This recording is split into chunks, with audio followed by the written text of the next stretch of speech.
చిన్ననాటి ఆనాటి కళ ఏ రకంగా ఇంద్రమ్మ మన ప్రాంతాన్ని పటాన్చెరు పారిశ్రామిక ప్రాంతంగా బీడీఎల్ ఆర్డినెన్స్ ఫ్యాక్టరీ మన సంగారెడ్డి జిల్లాకు 1970వ దశకంలో తెలంగాణ ప్రాంతంలో ప్రత్యేకంగా తెలంగాణ చరిత్ర అంటే భూపోరాటాల చరిత్ర. ఆనాడు భూమి లేని నిరుపేదలకు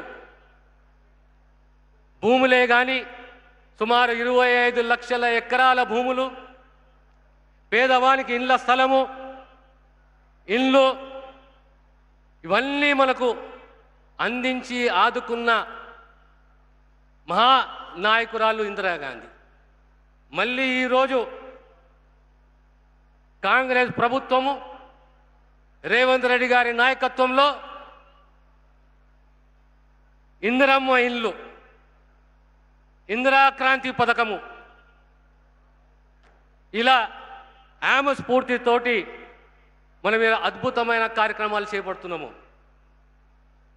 దళితులకే కానీ ఆదివాసులకే కానీ ముఖ్యంగా మనం గుర్తుపెట్టుకోవాలి, 1976 సంవత్సరంలో సుగాలిస్ లంబాడాస్ని ఎస్టీ జాబితాలో చేర్చిన ఘనత ఇందిరమ్మది. ఈరోజు 40-45 సంవత్సరాలలో ఏ రకంగా ఆర్థికంగా, సామాజికంగా, విద్యాపరంగా ఈ వర్గాలు మారినాయో, పెరిగినాయో, ఎదిగినాయో ఒక్కసారి మనం ఆలోచన చేసుకుంటే కాంగ్రెస్ ఏ రకంగా అద్భుతమైన కార్యక్రమాలు చేస్తుందనేది మనకు గుర్తొస్తుంది. కాంగ్రెస్ నమ్మేది పేదవాన్ని ఆదుకోవాలి, పేదవానికి మెరుగైన ప్రమాణంతో కూడిన విద్యలు అందియాలి, పేదవాని ఆరోగ్య సంరక్షణ కాంగ్రెస్ ప్రభుత్వానిది. అదే రకంగా మహిళా సాధికారతలో మా ముఖ్యమంత్రి గారు సంపూర్ణంగా విశ్వసిస్తారు. తెలంగాణ రాష్ట్రంలో 1 కోటి మంది మహిళలని కోటేశ్వరులు చేయాలి. ఈరోజు సుమారు 60,000 కోట్ల రూపాయల బ్యాంక్ లింకేజ్ ద్వారా రుణాలు ఇవ్వడము, మళ్ళీ తిరిగి వారు సకాలంలో చెల్లిస్తే వారి యొక్క వడ్డీ డబ్బులు ప్రభుత్వం చెల్లించడము, సుమారు 1,500 కోట్ల రూపాయల వరకు ఈరోజు వడ్డీ లేని రుణాలు తిరిగి మహిళలకు అందించిన చరిత్ర అంటే కాంగ్రెస్ ప్రభుత్వాన్ని, రేవంత్ రెడ్డి గారిది. ఇవన్నీ మనం గుర్తుపెట్టుకోవాలి ఒకసారి. ఏ రకంగా రైతులదా రైతు సంక్షేమము, అదే రకంగా జాతీయ స్థాయిలో కాంగ్రెస్ పార్టీ అద్భుతమైన చట్టాలను తీసుకొచ్చింది. ఈరోజు మన్రేగా చట్టము, పేదవాడు వలసపోకూడదు, పేదవానికి ఊర్లోనే ఉపాధి కల్పించాలి. అదే రకంగా పేదవాడు చదువుకోవాలి, right to education, right to information, food security act, ఇవన్నీ తీసుకొచ్చిన గొప్ప యాక్ట్లన్నీ కూడా కాంగ్రెస్యే. అందులో భాగమే ఈరోజు విద్యాపరంగా ప్రత్యేకంగా ప్రీ ప్రైమరీ స్కూల్సే కానీ, తెలంగాణ పబ్లిక్ స్కూల్సే కానీ, ఇంటగ్రేటెడ్ స్కూల్సే కానీ నైపుణ్యముతో కూడిన విద్యని పేదవానికి అందించాలి అనే తపన కాంగ్రెస్ ప్రభుత్వాన్ని, ముఖ్యమంత్రి గారిది. అదే రకంగా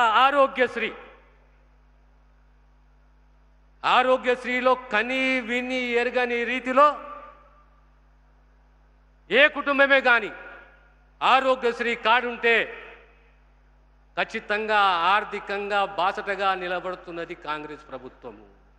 ఇలా నిమ్సే కానీ, ఎంఎన్జే కానీ, ఎల్ఓసి 5 లక్షల ఎల్ఓసి, 10 లక్షల ఎల్ఓసి, 3 లక్షల ఎల్ఓసి, ఆ పేద కుటుంబాన్ని ఆరోగ్యపరంగా కాపాడుకునే బాధ్యత మా కాంగ్రెస్ ప్రభుత్వానిది. 5 లక్షలు ఉన్న ఆరోగ్యశ్రీని ఈరోజు 10 లక్షలకు పెంచిన చరిత్ర కూడా కాంగ్రెస్ ప్రభుత్వానిది.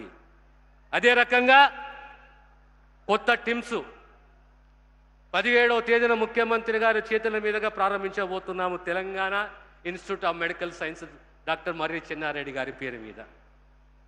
ఇలాంటి అద్భుతమైనది పేదవానికి కావలసినది ఏంది?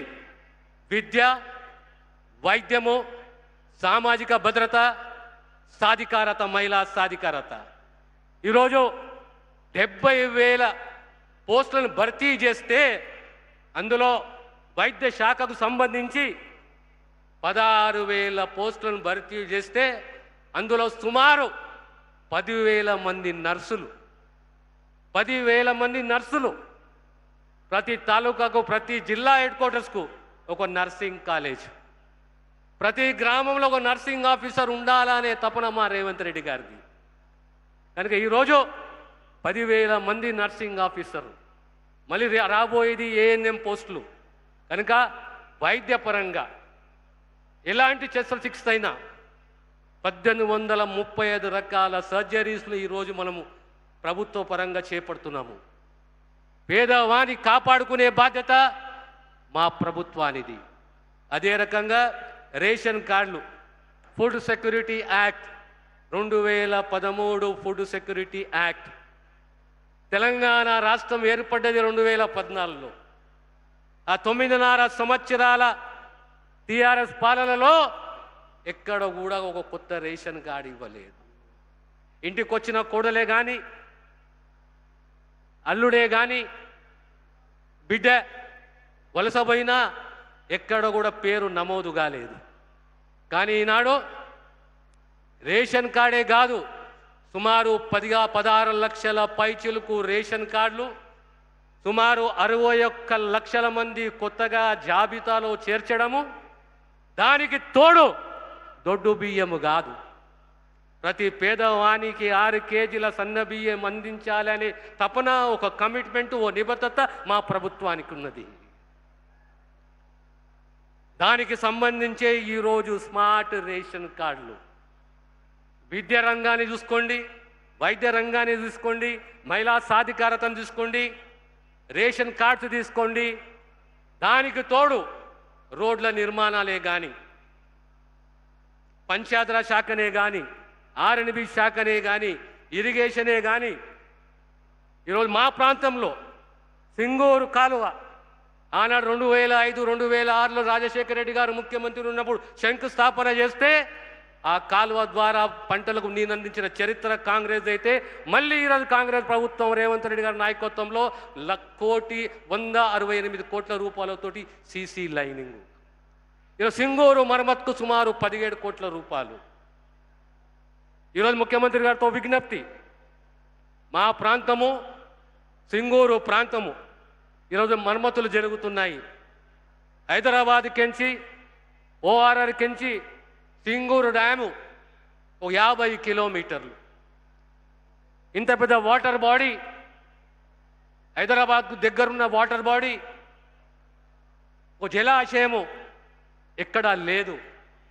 కనుక మా జిల్లా ప్రజల తరఫున, మా ప్రజాప్రతినిధుల తరఫున ముఖ్యమంత్రి గారితో వేడుకుంటున్నాను, సింగూరు ప్రాజెక్టుని టూరిజం పర్యాటక కేంద్రంగా తీర్చిదిద్దాలని చెప్పేసి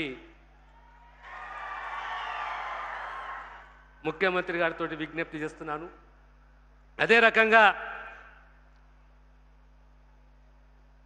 కాంగ్రెస్కు ఒక చరిత్ర ఉన్నది. బడుగు బలహీన వర్గాలు ఆత్మధైర్యంతో, ఆత్మగౌరవంతో సమాజంలో బ్రతకాలి. బాబాసాహెబ్ అంబేద్కర్ కలలు సాకారం కావాలంటే సమానత్వాన్ని ముందు ప్రోత్సహించాలి. దళిత వర్గాలలో, దళిత కులాలలో కూడా అత్యంత వెనుకబడ్డ జాతులు ఉన్నాయి. ఆ జాతులను గుర్తించాలి, ఆ జాతులను గౌరవించాలి, వారిని విద్యాపరంగా, ఆర్థికంగా, సామాజికంగా సమానత్వం వైపు తీసుకెళ్ళాలి అనే ఓ గొప్ప ఆలోచనతోటి ఆనాడు ముఖ్యమంత్రి గారి యొక్క నేతృత్వంలో ఎస్సీ వర్గీకరణ చేయడం జరిగింది. ఈనాడు ఇదే కాకుండా ఇండ్లు 10 సంవత్సరాల తర్వాత ఏ గ్రామానికి పోయినా ఈరోజు 5 ఇండ్లో, 10 ఇండ్లో, 20 ఇండ్లో, 30 ఇండ్లో మంజూరు అయ్యడం జరిగింది. ప్రతి నియోజకవర్గానికి 3,500 ఇండ్లు మంజూరు చేయడము ఆ పేదవాని కల సాకార దిశగా మా ప్రయత్నం ఉన్నది.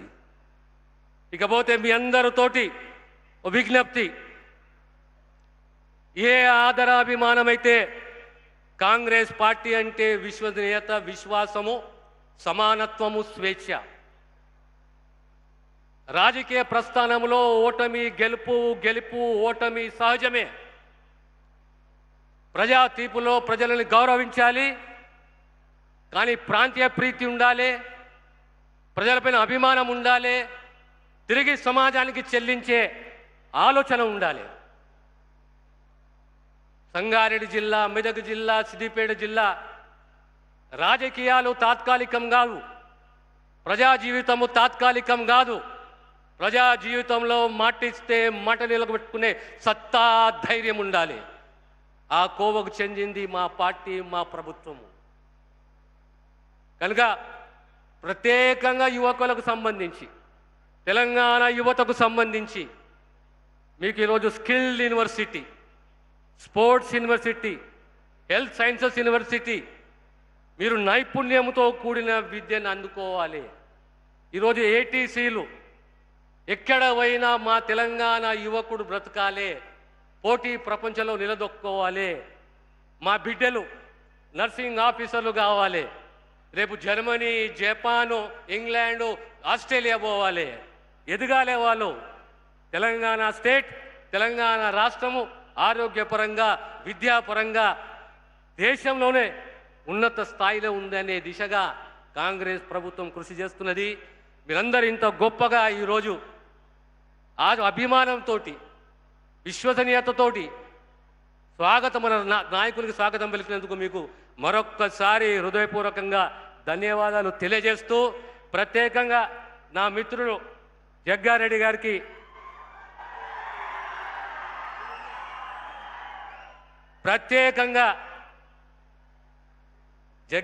గారికి, కాంగ్రెస్ పార్టీకి ఏ విశ్వాసము, ఏ నమ్మకంతో మీద ప్రేమతోటి స్వాగతం పలికిర్రో జగ్గారెడ్డి గారి నాయకత్వంలో మరొకసారి మీకు హృదయపూర్వక అభినందనలు తెలియజేస్తూ సెలవు తీసుకుంటాను.